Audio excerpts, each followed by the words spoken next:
What's up, everybody? Welcome to the Patreon. Stephen King. This is a Stephen King one. It's King Epidemic, baby. You know we love Stephen King. Absolutely. We got ourselves a Tom Holland miniseries today. Yeah. As recommended by Dunzo Donalds. Yeah, thank you, Dunzo Donalds, for recommending this one, but maybe also not thank you. Maybe also not thank you. We'll have to wait. Possibly not thank you. So this is like one of many like movies that air, like TV movies that came out of the Stephen King pantheon. Including It, The Stand, Absolutely, the Tommyknockers. There was a ton of TV movies, but the problem with the Stephen King TV movies is they're always 3 fucking hours. They are quite long. 3 hours, and this one is 3 hours. Now, thankfully, this one's all on YouTube. VHS quality. Yeah, it on looks YouTube. like VHS quality. Looks like VHS. It might be a DVD. It could be a DVD. Either way, DVDs and VHSs are both 480p. I don't know if anybody knows that. So DVDs are the same quality as VHS. They just don't degrade as easily. So we just watched the Langoliers in 480p on this 4K television. We were watching this one, and we with the first copy we went on didn't have the intro, and we're like, "Is this how this starts?" So we got confused, and we started another one. And it said, it was showing the people that were in the movie, and then it said Mark Lindsay Chapman, and I'm like, didn't he kill Lennon? And I'm like, no, that's Mark David Chapman. Close, though. That might be a pseudonym. It might be a fake name. But you'll notice that there's just like a bunch of people who never did nothing in this movie. And David Morse, who loves Stephen King. He's also in The Green Mile. Oh, yeah. He's also in The Green Mile. So he loves, you know when you see somebody several times in a Stephen King movie and you're like, oh, this guy just loves Stephen King. Yeah, that's true. Love to see it. I love to see it. You love to see it. You do love to see it. Absolutely. This is The Langoliers. This is our review of this really crazy 3-hour TV movie that was based on a novella. And look, first thing I have to say about this movie is if you're making a movie about a novella, which I'm sure was 120 pages, not 3 hours. How long do you think it would take you to read 120 pages? Not 3 hours. Not 3 hours? Not 3 hours. Maybe less. Maybe 2. If I can read the book faster than I can watch the movie, then why would the movie exist? That's true. That's how I feel. That's genuinely how I feel. And so this movie is 3 hours, and essentially what it's about is it's very similar to Left Behind, but without the religious aspect, which I like. I like that there's not the religious aspect. But essentially what happens is we're on a plane, like almost exactly like Left Behind. And then all these people wake up from their naps and then find out that almost everybody on the crew has disappeared into thin air off of this plane. And a lot of the passengers. A lot of the passengers. A lot of the passengers are gone. But there's about 8 people left or so. And this is where you get like your diverse cast of characters, which aren't that interesting. Well, there is the one guy that I like where he's like, you lost 43 million. You didn't make it. And he's like, yes, I know. Yeah, they're like, you didn't. I made it. I know I didn't. They're like, you lost 43 million. He's like, I know. So you have shitty business guy, and his name is Craig. Yeah, Craig. And we will remember Craig forever. Yes, we will. The other characters in this movie, I think we could give or take. We have the co-pilot guy, who is played by David Morse. He's got a mustache. Yeah. He's got a mustache now. So then you have this other set of characters. You have this woman who, for all intents and purpose, I don't know what she does. I think she watches after the blind kid. And this is the craziest part of the movie, is the fucking blind kid, because not only is there a Dinah, not only is there a blind kid in this movie, but the blind kid is also a magic little girl. Yeah. And she can see. You can't be an early Stephen King thing without having a magical little person. Yeah, a magic little kid. And she can see zombies, but I don't think they ever really explain why she can do that. They never explain that, no. They never explain why. And she's like all knowing and knows what's going to happen and knows that the people got raptured or something. They got raptured by like some weird kind of black hole.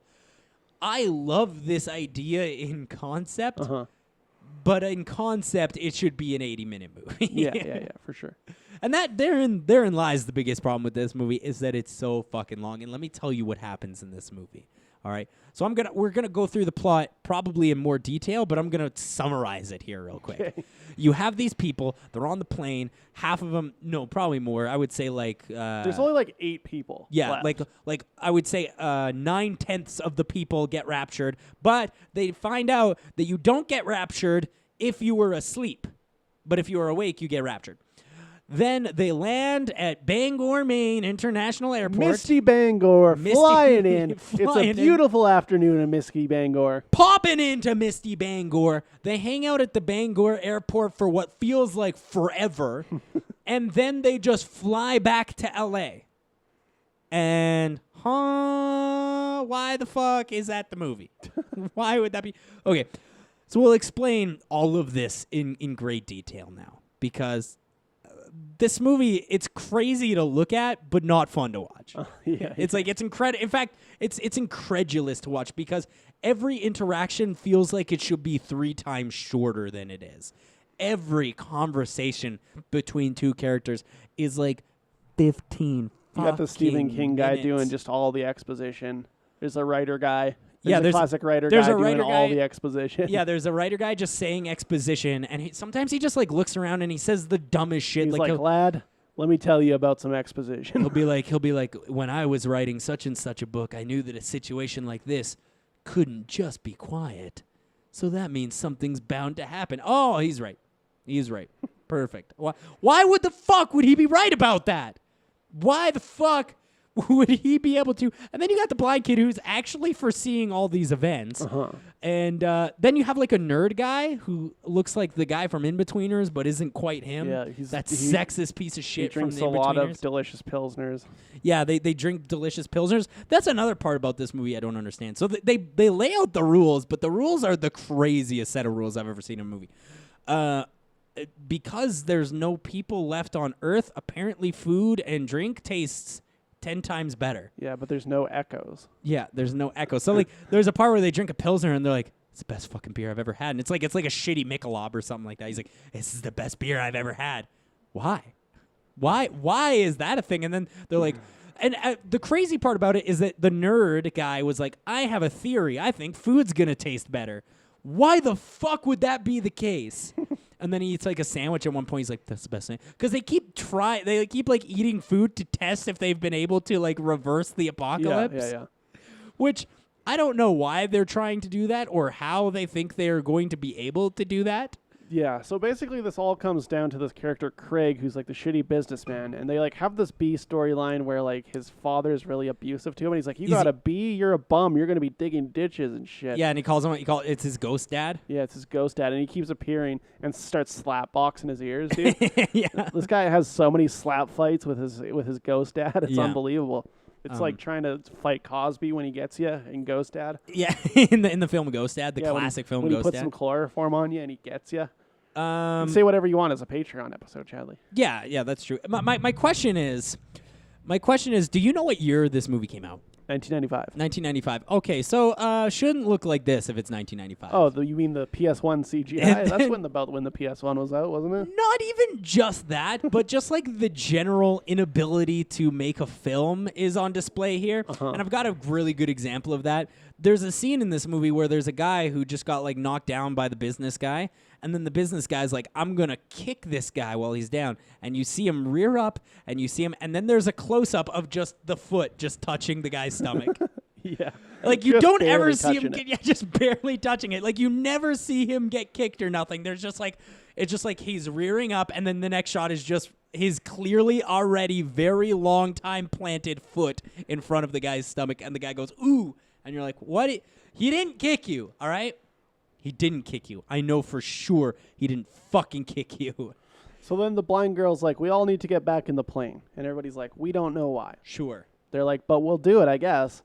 And then the business guy just comes out, stabs her in the chest. Stabs the little girl in the chest. Now, I do love when they kill a kid. Well, she doesn't die. Doesn't she die? She doesn't die. No. But she is like she would have in real life if she got stabbed in the heart. Yeah, if this wasn't a weirdy with a big knife. This wasn't a weirdy Stephen King movie. And then as that's happening, as they're trying to like then for them there's like an hour where they're trying to get the plane going. And during that time, Craig has a business meeting that he's been trying to get to this entire time. He's like, "I need to get to Boston. I need to get to this very important meeting." And it's like Bangor is like 3 hours from Boston. There's nobody on the road. Everyone got raptured. Go steal a rental car. Hit $150. You can get there in like an hour and a half. Yeah, like if there's nobody around, he is like complaining that he has this meeting in Boston at 9, and he's like he's like holding knives and guns to people, and he's like, you're gonna get me to that Boston meeting whether you like it or not. Guy, we looked it up. It's 3.5 hours, going 60 mph. Go 150, get there in an hour. Why the fuck is this a problem? The roads are open. Nobody's on the road. Nobody's on the fucking road. What are you doing? But yeah, and like this movie, it almost doesn't even follow its own rules. Well, because then all of a sudden he's having the business meeting on the tarmac with Stephen King and prosthetic teeth. Stephen King is in this movie, by the way. Stephen King is in this movie, and he's having like a hallucination meeting where he jumps across the desk and tries to beat the shit out of Stephen King with prosthetic teeth. And like, okay, sure, that's there. And the whole movie, here's what's crazy about this movie, is that they don't really explain to you what the Langoliers are. But the businessman every now and again will be like, the Langoliers are coming to get us. And it's like, what are you? You're the only one who still thinks that we're grounded in reality because you still think you have a meeting at 9. Yeah, that's Why? true. Why do you think? What are the Langoliers? What do you think that is? Well, they're these giant teeth monsters. At one point, they call them the timekeepers of eternity. Like that's anything that can explain to me what they are. This movie does become a time travel movie eventually, and they don't explain the time travel well in any way. Or even attempt to, yeah, really. Or even attempt to. Just like near the end of the movie, somebody is like, what time period are we in? And they're like, we used to be in the bleak future, but now we're in the hopeful past. What? Huh? Explain how that works. You're just saying vagatories, dude. Yeah, absolutely. And that is also like one of the big problems of this movie is like they come up with all these different ideas on how to reverse the apocalypse and none of them works. And then like they're in LAX, which is dead ass empty. And then someone's like, look. And then all the people reappear. We're jumping ahead too far now. Like we've missed the whole part where the teeth monster like erasing the terminal. The terminal, And it's like the worst CGI of all time. They're just like, looks like they went in paint and like removed sections of the terminal with these teeth monsters. Yeah, absolutely. Absolutely. It looks like they're erasing off their Photoshop. Yeah, exactly. their Photoshop layers. So then eventually they do get back up on the air. And by the way, one of the pilots is gone at this point. So there's only one. You only have the co-pilot, and they also have the air marshal who's like apparently able to help fly the plane for some reason. He's a cool Australian guy. Who we love. And they eventually do get back up in the air to get away from the teeth monsters. And they're like, we need to go back through the portal, which was never really explained that there was a portal. And then eventually they're just at a portal. And they're like, wait a minute, stop. We can't go through the portal because last time we were sleeping.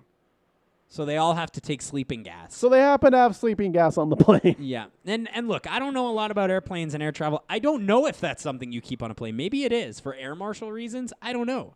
Possibly, maybe. I guess. Enough for that many people, though? I don't know. Maybe they explained it and I wasn't watching close enough. That's very possible also. But they were all taking sleeping gas from what I could see. Yeah, absolutely. And there's also, like, the Australian guy who's in this movie. He's in it a lot, and, like, it almost feels like they're trying to push him as the main character. But then there's also this weird-looking woman with a giant chin, and there's a romance plot between these two characters. But I think that's the problem with this being 3 hours, is they tried to put so many, like, just plot lines just to pad it out. Just so to, they could, just to they stack could it have up. 3 hours. Yeah. Because this isn't 3 hours worth of content. No, this is 80 minutes worth of content, if not less. And that really is, like, this movie's a fucking accordion movie, where it's like, you see that it's small, and then you just stretch it all the fucking way out like Laffy Taffy, dog. And so every scene where it's like people just having conversations, which is so much of this fucking boring ass movie, is just them having conversations about like what the old world was like for 15 minutes at a time. Yeah, and then what's it so long? And then they like kept saying like the days are only 40 minutes now, and that's how I feel in quarantine life. I feel like the days are 40 minutes. Yeah, absolutely. That is absolute. That's kind of right. So did we accidentally go through a vagina rift in the sky? Yeah, they have this point? giant vagina that you have to fly through, and then everybody. I hope the rapture actually does happen because I think I'd like to stay. I think I'd like to be left behind. Yeah, I think most of us will be left behind. I think most of our faithful listeners will be left behind. Yeah. So I think we'll be fine. We could just keep doing the podcast. I think we probably could as long as internet stays up. Well, I think that if the actual rapture happened, I think like 50 people would go. That's true. Probably not that many people. Yeah. Only Jeffrey Epstein's ghost is going up. Yeah, Jeffrey Epstein's ghost, which is being haunted by Netflix. Bill Cosby. Yeah, Cos ain't going up. You don't He's think going. he is? Cos is going down. He's my ghost dad, though. He's not your ghost dad. He's a ghost dad. He is a ghost dad. I don't want you to insinuate yourself like that. Yeah, and so there's also like this, like the first half of this movie is the businessman yelling and everyone else telling him to shut up, to a point where a guy is like, "Don't make me go Star Trek on your ass and do the Spock Vulcan hold," and then he's like. And then the business guy's like, "What the fuck?" Because that is the correct response to have to say to something so fucking stupid. Yeah. And then he does the Vulcan hold on the guy. He does do the Vulcan hold, but I also like that there is a plot point in this, is that when you get raptured, your watch and your butt plug stays, but your clothes go. Yeah. Is that true? Did they specify butt plug? They didn't specify butt plug, but they're like, there's all these objects that are still here, but no people. And it's like, okay, well, if your watch here and your butt plug is here, where are your clothes? Yeah. That's like, what are the rules? That is what I'm talking about. That this movie creates a bunch of rules and then intentionally breaks them.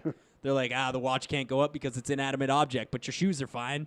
Send your shoes on up. Shoes can go. To be fair, you do want to have your shoes when you get to heaven, for sure. I guess so, because you're going to be doing a lot of walking. God's going to make you do a lot of walking up those staircase. Yeah, absolutely, covered in sand. Pearly dude. gates. Just covered in sand. It's a desert to get up there.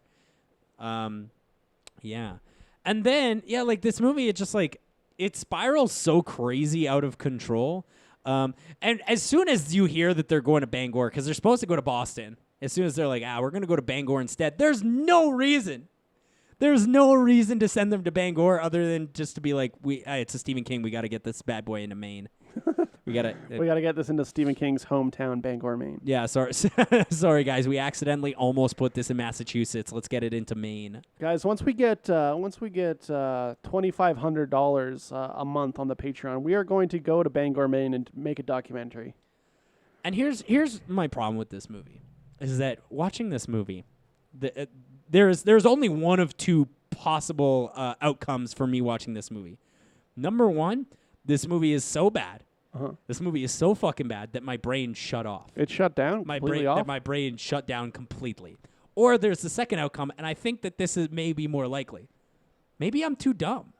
Maybe this movie is too high concept for my sober baby brain. Yeah, maybe. That's also possible. Because nothing in this movie, like, they just throw shit at you. Like, they're flying back to L.A., and they don't really say why, and then all of a sudden they're at the portal, and you're like, how did we get here? It's crazy because it looks like they're in space. It looks like they're in a spaceship because they keep, like, kind of, like, spinning around it and shit. Yeah, like the rules of aerodynamics are not presented here. They're not at play anymore. They are not. They are certainly not at play. Yeah, not at all. They're flying around this giant, multicolored vagina in the sky, in the night sky, and which is crazy because there is that point in this movie where they're like, the days are only 40 minutes or the nights are only 40 minutes. Okay. Okay, explain why? But why? Time travel. What's the point?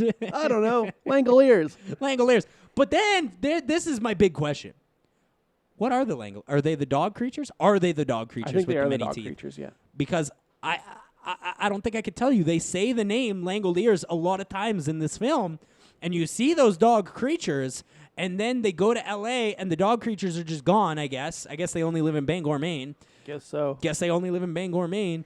But aren't they interdimensional beings? Like, what's the point? Well, I think it's possible that this is purgatory, and because at the end they go to like a weird heaven, LAX. Yeah, LAX suddenly becomes heaven, but why do they get to go?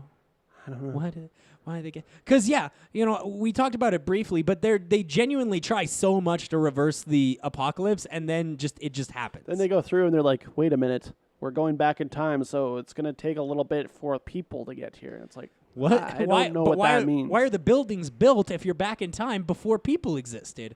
I need a lot more. I need a lot more than that. And then all of a sudden it fucking rainbows out, and then there's people, and they're like, cool, we're the new people. And it's like, whoa, what do you mean? They start taking peyote. They just start taking mounds of peyote, and they see all the new people. And then one of the guys is like, wow, that was a fun ride. And you're like, what the fuck? And then they jump up, and it's a freeze frame ending. Yeah, they jump up in a freeze frame ending, and you know how much I fucking hate freeze frame endings. Freeze frame endings, it boils my fucking blood. That literally knocked off maybe a full star. Almost a full star because of freeze frame. It already is a 1 star. How could you knock off any more? You're right. It was a 1 star. It was a 1 star. So that brings us to our rating. It's a 1 star, my guy. Do you have anything more on Langoliers? I have nothing more on Langoliers. I think we maybe covered it too intensely. Bangor, Maine. Langor, Maine. Langolier, Maine. I like Stephen King, but man... I also like Tom Holland. So what the fuck's going on here? Yeah, I like the Mangler. I know we joked about how it was bad, which it is, but I do like the Mangler. Wait, was it Mangler he did, or was that Thinner that he did? I can't remember. I think it was maybe Thinner. I think maybe it was Thinner. Now that I'm thinking about it, but maybe it was the Mangler. Maybe it was both. I don't know. I think it was Thinner. I think it was Thinner. But of course, Tom Holland also did Child's Play, which is a classic that we love. But then this. There's no way that you made one of the most successful horror icons of the 1980s and then are reduced to this swill. Like, I'm actually pissed off that Tom Holland didn't look at the script and reject it. The Mangler was Tobe Hooper. Tobe Hooper, right. Thinner would have been Tom Holland then, right? Yeah, I think so. Yeah.